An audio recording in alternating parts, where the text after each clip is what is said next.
Chapter 1, Earth 2.0, The Sunshine Situation. Nobody asked for two suns. Seriously, nobody filled out a survey, signed a petition, or whispered a prayer into the cosmic void. Yet, one perfectly ordinary Tuesday morning, the sky decided, one sun's a bit lonely, and boom, double sunshine. No warning, no manual, no congratulations on your new star welcome email. At first, people thought it was some kind of optical illusion, like, maybe the moon just got into cosplay. But when the second sun started frying satellites like microwave popcorn, reality set in. By day 3, sunscreen companies were billionaires. SPF 3000 was trending. Influencers were posting sunburned but thriving selfies. But underneath the memes and melted ice cream cones, Earth was panicking. The climate didn't handle it well. You know how your laptop freaks out and starts wheezing if it gets too hot? Earth did that, but with tsunamis. In the West, oceans pulled off the ultimate drama queen move, massive tidal tantrums that swallowed entire coastlines, then pulled back like, just kidding. Or am I? Meanwhile, deserts in Africa decided they were tired of being dry and started snowing. Yes, snow. In the Sahara, camels were not amused. Plants were confused. Trees blossomed, shed, regrew, and combusted all in the same afternoon. Birds forgot how to migrate. Kangaroos started wearing sunglasses. Nature was having a meltdown, literally. Governments tried to stay calm. They held urgent climate summits with titles like Dealing with Double Trouble and Please Make It Stop. But every model and simulation basically ended in the same two words: we're screwed. Oh, and let's not forget the wild magnetic shifts. Compasses spun like drunk ballerinas. Northern lights showed up in Miami. Dolphins started speaking in suspiciously Morse code like squeaks. People started asking if Earth had accidentally signed up for a cosmic reality show. By the end of the first year, most of humanity had two main options: become a crispy human raisin on the surface or find somewhere not directly under twin death lamps. And that's when they started digging. Chapter 2, Welcome to the Bunker Nation. So, Earth was basically a sizzling pancake with mood swings, and humanity? Well, humanity did what it does best in a crisis: panic, tweet, and build exclusive underground luxury bunkers. Yes, underground cities became the thing. Forget beachfront property, those were gone anyway. The real estate market pivoted underground faster than a conspiracy theorist on Wi-Fi. If you had money, power, or a cousin who once dated Elon Musk, you got a golden ticket to the deep life. These weren't your typical doomsday bunkers with canned beans and a single sad flashlight. No. We're talking 5-star subterranean fabulousness. Picture shopping malls, vertical farms, geothermal jacuzzis, and AI butlers who didn't secretly judge you for your snack habits. One bunker even had an underground roller coaster named Escape the Surface, very on brand. But here's the catch: space was limited. Like, airplane legroom limited. And the selection process? Hoo boy. It made university admissions look like a hug circle. There was a secret committee, rumored to include billionaires, tech bros, and one surprisingly aggressive golden retriever, who decided who got in. Criteria included net worth above obscene, at least 3 homes not already on fire, ability to pronounce quinoa correctly, and, for some reason, a preference for jazz. The rest of humanity? We got brochures.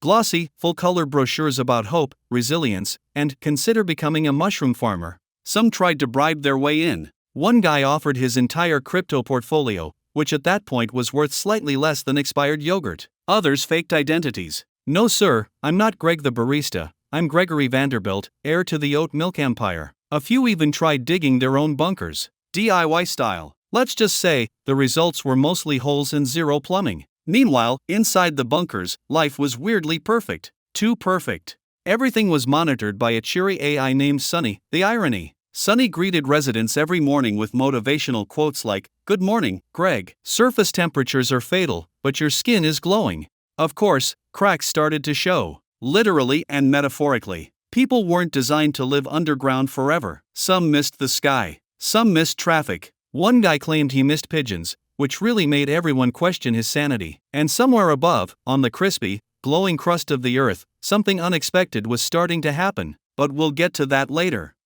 Chapter 3, The War of Light. Spoiler, sunblock was useless. At first, people joked about the sunshine.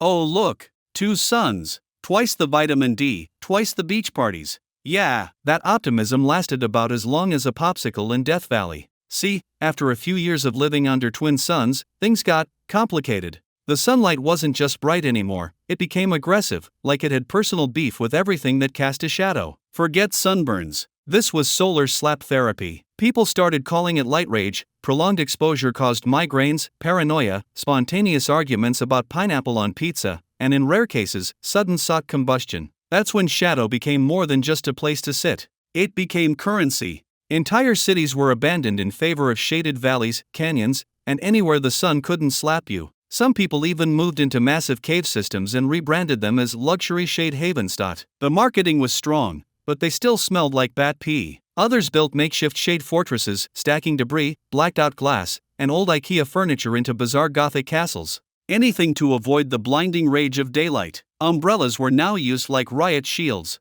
People wore cloaks, veils, and hats so big they had their own weather patterns. Sunlight had become torture, and sunlight meant power. Control the shadow? You controlled the people. Out of this chaos rose two types of groups.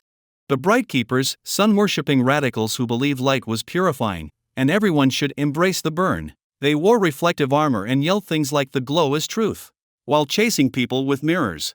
Not fun at parties. The Shadeborn, people who lived by the philosophy, if it glows, it goes. They built underground networks, developed high-tech cloaking fabric, and hoarded anything that could cast a shadow. Even old solar panels were flipped upside down for extra defiance. Clashes broke out. Entire battles were fought over abandoned tunnels, caves, and even a single functioning basement in Detroit. Someone declared war over a shadow cast by a broken satellite dish. It was the first war in human history where shade was more valuable than gold. And in the middle of it all?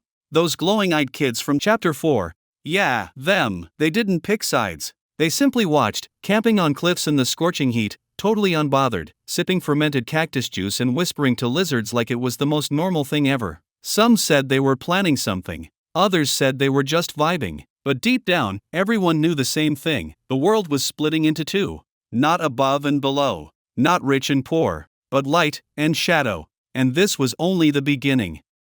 Chapter 4, The Evolved Mind, now with 25% more brain. While the rich were busy perfecting their underground latte art and debating if faux skylights counted as daylight, something very weird was happening up top. You see, not everyone managed to make it into the bunkers. Some folks were left behind on the scorched, sun-drenched, climate-confused surface, teachers, bakers, that guy who still used Internet Explorer. And despite the daily risk of spontaneous combustion or being swept away by an angry tidal wave, they survived. Not just survived, they thrived. Well, kind of. Sunburns became a lifestyle, sandstorms were just aggressive exfoliation, and people wore UV-proof cloaks like fashion statements. But the real plot twist? The babies. Yep, the babies started coming out, different. First clue?